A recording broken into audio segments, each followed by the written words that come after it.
RSS के लोग सुन लो, आपने कहा कि मुझे माफी मांगनी चाहिए, मैं कभी माफी नहीं मांगूंगा, फिर बोलूंगा। अमित शाह और नरेंद्र मोदी गद्दार हैं क्योंकि उन्होंने कॉन्स्टिट्यूशन पर आक्रमण किया है। सुन लो अच्छी तरह, मैं तुम लोगों से नहीं डरता हूं और हिंदुस्तान की जनता इस बात को समझ गई है और हिंदुस्तान की जनता भी आपसे नहीं डरती है। अंबेडकर जी की आवाज है, खून है इसमें। गांधी जी, नेहरू जी, सबकी आवाज है इसमें, सबका खून है इसमें।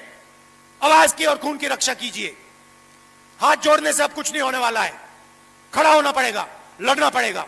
नरेंद्र मोदी कहेगा, आपसे कहेगा, रोएगा, जैसे कोविड के समय रोया था, जैसे नोटबंदी के समय रोया था, रोएगा और कहेगा मेरी गलती नहीं है। और मैं आपको बता रहा हूं कि गलती सिर्फ नरेंद्र मोदी, अमित शाह और आरएसएस की है, क्योंकि इन्होंने इसको खत्म किया है।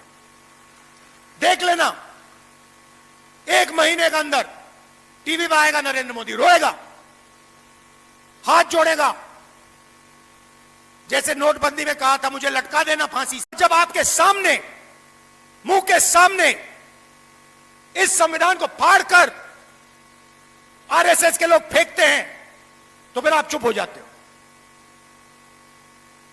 मैं आपसे ये कहना चाहता हूं, इसमें आपकी आवाज है, ये आपका खून है और इसकी रक्षा करना, इसको बचाना आपका फर्ज बनता है, आपकी जिम्मेदारी है। अंबेडकर जी की बात होती है, हाथ जोड़े जाते हैं, मगर जब अंबेडकर जी के संविधान पर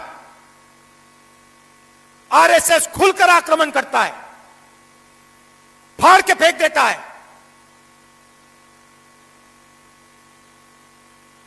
बिल्कुल वही लोग जो अंबेडकर जी की मूर्ति के सामने जाके मत्था टेकते हैं, वही लोग अंबेडकर जी की विचारधारा को भूल जाते हैं। वही लोग अंबेडकर जी की विचारधारा की रक्षा नहीं करते। यही कमी है। मूर्ति के सामने हाथ जोड़ो, मत्था टेको, मगर जब विचारधारा पर आक्रमण होता है, जब उनके खून पर आक्रमण होता है, तो फिर उसके सामने खड़ा होना पड़ेगा। इस किताब में एक विचारधारा है, वो अंबेडकर जी के खून में थी, वीरा पासी जी के खून में थी, महात्मा गांधी जी के खून में थी, और हर प्रदेश में आपको कोई ना कोई व्यक्ति मिलेगा जो इस किताब के लिए लड़ा था और मरा था। केरल में नारायण गुरु जी, कर्नाटक में बसवना जी, बुद्ध भगवान, गुरु नानक, कबीर, इन सब की आवाज इस संविधान में है।